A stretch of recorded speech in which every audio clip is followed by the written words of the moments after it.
Барлықтарыңызға қайырлы күн, менің каналыма қош келдіңіздер. Бүгін біз осындай өте дәмді, жұмсақ болып шығатын рогалики жасайтын боламыз.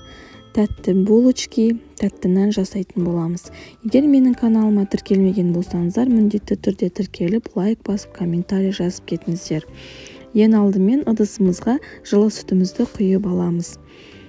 Оның үстіне еріген сары майымызды құямыз. Сары майымызды құйып болған соң, оның үстіне қантымызды, яғни шекерімізді салып аламыз. Мен 4 үлкен ас қасықпен салдым.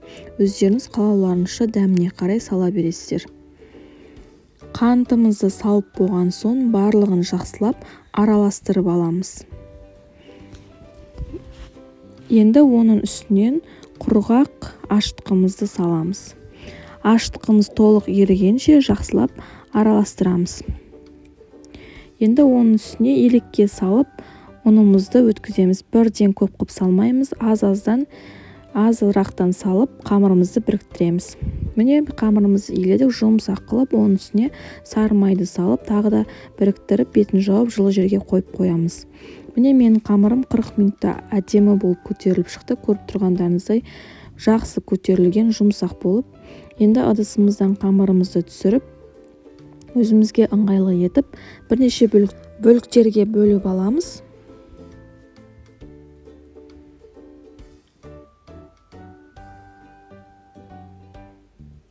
Міне мен көріп тұрғандарыңыздай қамыр өте жұмсақ. Мен 3 бөлікке бөліп алдым.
Міне біздің рогаликилеріміз де дайын болды. Міндетті түрде жасап көріңіздер. Ас болсын, келесі видеода жолыққанша сау болыңыздар.